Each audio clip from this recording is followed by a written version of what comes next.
नमस्कार मंडळी, मी तुमचा लाडका मित्र वरद विजय चव्हाण आणि मी तुम्हा सर्वांचं माझ्या यूट्यूब चॅनलमध्ये स्वागत करत आहे. मंडळी, आज आपण भेट देणार आहोत कपिल्स बीच रिसॉर्टला.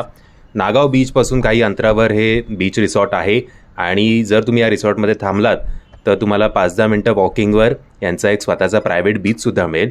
या मस्त वातावरणात आपण इकडे राहू शकतो. बाहेर कितीही गरमी असली तरी या झाडांमुळे, या माडीमुळे आपल्याला तेवढी गरमी जाणवत नाही. इकडे आपल्याला स्वतःचा एक बाहेर बसायला स्पेससुद्धा मिळते. म्हणजे रूममध्ये अगदीच तुम्ही क्लॉस्ट्रोफोबिक होऊ नये म्हणून ही आहे आपल्याला रूम्स. इरा झोपली आहे त्यासाठी माफी, फ्रेममध्ये आली म्हणून. बऱ्यापैकी खूप उंच अशी मोठी कॉटेज बोलूया आपण रूम म्हणण्यापेक्षा. एकच कॅटेगरीचं आय थिंक यांच्याकडे रूम्स आहेत. बजेट फ्रेंडली असं आहे आणि आय थिंक हे एकमेव असं हॉटेल आहे जे कॉम्प्लिमेंटरी ब्रेकफास्ट तुम्हाला देतं आणि त्याची क्वांटिटी पण चांगली असते आणि जेवणसुद्धा चांगलं आहे. फक्त आम्हाला एक गोष्ट जाणवली या हॉटेलच्या बाबतीत की स्पायसी नव्हतं जेवण. कदाचित इकडे बाकीचे पण हिंदी भाषिक लोक येत असल्यामुळे त्यांना एवढं आपल्या महाराष्ट्रीयन लोकांसारखं झणझणीत आवडत नसावं, म्हणून कदाचित त्यांनी मीडियमच याची हे ठेवली आहे.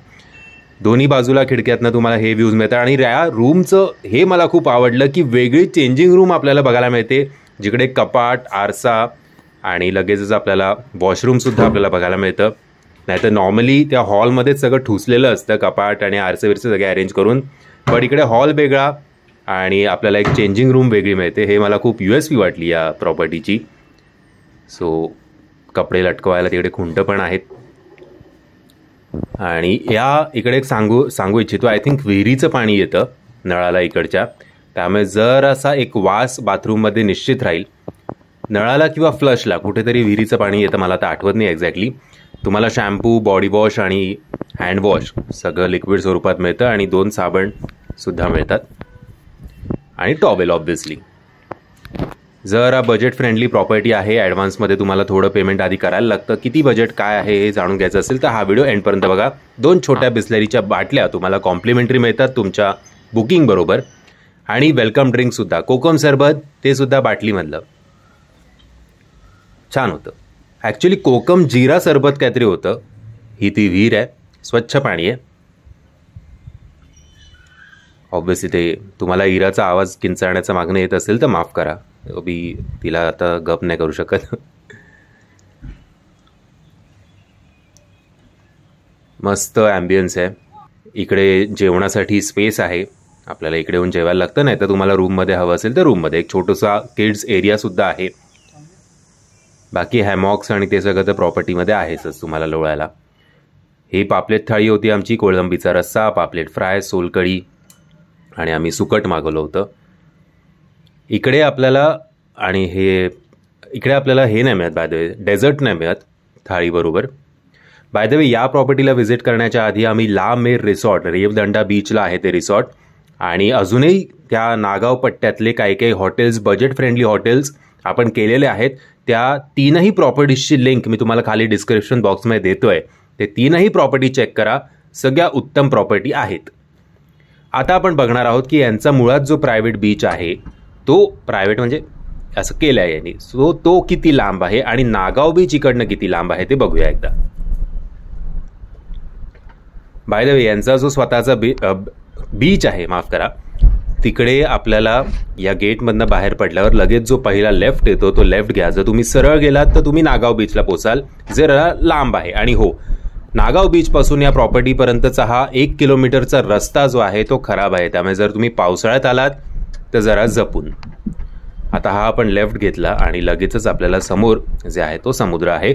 फक्त इकडे गाडी घेऊन जाऊ नका. जर तुम्ही गाडी घेऊन गेलात तर मेलात, कारण इकडे गाडीसाठी पार्किंगला जागा नाही आहे. इनफॅक्ट बाईकसुद्धा घेऊन जाऊ नका, चालतच जा. एक 10 मिनिटावर तुम्हाला हा बीच दिसेल. आणि जर तुम्ही गाडी घेऊन गेलात आणि आगाऊसारखं तिकडे पार्किंग केलीत तर या रस्त्यावरनं बाकीच्या ज्या गाड्या असतील जाणाऱ्या येणाऱ्या त्यांना त्रास होईल. हे बघा, हे जे 2 खांब तुम्हाला दिसत आहेत, इकडे बीचचा एंट्री आहे आणि इकडे फक्त 1-2 माणसं जाऊ शकतील एवढीच त्यांनी जागा ठेवलेली आहे. सो आपल्याला एवढूशा याच्यात पार्क करावं लागेल, जे की खरंच खूप ऑकवर्ड होईल. सो माय रेकमेंडेशन इज चालतच जा बुवा. आता आपण गाडी रिव्हर्स घेऊया आणि आता मी तुम्हाला दाखवेन की जो आपण लेफ्ट घेतला होता त्या लेफ्टपासून नागाव बीच किती लांब आहे. आता हा प्रायव्हेट बीच असल्यामुळे इकडे तुम्हाला कॅमल किंवा हॉर्स रायडिंग किंवा गोळावाला फलाना डिमका असं काहीही मिळणार नाही. सो इकडे फक्त तुम्ही पोहायला जाऊ शकता. जर या सगळ्या ॲक्टिव्हिटीज, वॉटर स्पोर्ट्स आणि सगळं जर तुम्हाला एन्जॉय करायचं असेल तर तुम्हाला नागाव बीचला जावं लागेल. हे नागाव बीच आता किती लांब आहे हे तुम्हीच बघा आणि हा रस्ता कसा आहे तो सुद्धा एकदा नजरेखालून घालून घ्या.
आता केवढा वेळ लागला बघा गाडीने. सो लेफ्ट घेतल्यावर नागाव बीचचा जो एंट्रन्स आहे, नागाव बीचचं जे पार्किंग आहे तिकडे आपण गाडी पार्क करूया. वॉकेबल तर हे डिस्टन्स नक्कीच नाही आहे, तुम्हाला अर्धा पाऊण तास लागेल जर तुम्ही चालत चालत कपिल्स बीच रिसॉर्ट पासून नागाव बीचला जर तुम्हाला यायचं असेल. आता येऊया आपण या रूमच्या रेटकडे आणि नागाव बीचला तुम्हाला काय काय आहे हे सुद्धा एकदा नजरेखालून घालून घ्या.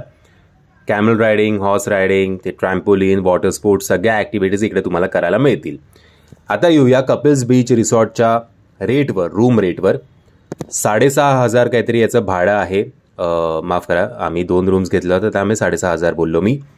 3,500 याचं भाडं आहे असं आपण धरून चालूया आणि त्याच्यात ब्रेकफास्ट इन्क्लुडिंग आहे. बट जर तुम्ही ॲडव्हान्स समजा त्यांना काही पेमेंट केलं आणि उरलेली जर तुम्ही त्यांना कॅश दिलीत तर मात्र तुम्हाला GST पे करावा लागणार नाही.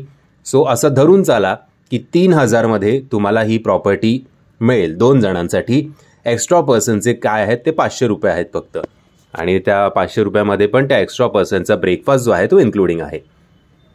बाकी प्रॉपर्टीचा हे जरा कमी असल्यामुळे तुम्ही फक्त रूम आणि बस त्या 4-5 झाडांमध्ये मस्त एन्जॉय करू शकता, रिलॅक्स करू शकता. बट बजेट फ्रेंडली असं आपण म्हणू शकतो. अजून जर तुम्ही समजा काही बार्गेन करता आलं तर मे बी तो तुम्हाला 2,500 किंवा 2,800 सुद्धा देतील. रात्रीचा हा ॲम्बियन्स आहे. प्रत्येक झाडावर, प्रत्येक रूमच्या बाहेर असे मस्त लाईट सोडलेत त्यामुळे ते दिसायला बरं दिसतं आणि आपण ते एन्जॉय करतो. वातावरण आणि शांतता, उगाच लाऊड म्युझिक नाही, काही नाही. एन्जॉय करा तुमचा स्टे इकडे. शांतता जर तुम्हाला आवडत असेल तर ही प्रॉपर्टी मस्ट विजिट आहे. रात्री आम्ही खेकडा थाळी मागवली होती. बाप रे, एवढी हेवी झाली ती, आमचा एक खेकडाचा थर लागला अख्ख्या थाळीमध्ये त्या. सो फक्त 2 नाही, आय थिंक 3-4 खेकडे छोटे छोटे होते त्यामुळे त्यांनी दिले होते. पुन्हा एकदा आम्हाला हवं होतं तसं झणझणीत नव्हतं जेवण, पण चांगलं होतं. एनिवेज मित्रांनो, जर तुम्हाला हा व्हिडिओ आवडला असेल तर प्लीज या व्हिडिओला लाईक, शेअर आणि चॅनलला सबस्क्राईब करायला विसरू नका. जय हिंद, जय महाराष्ट्र.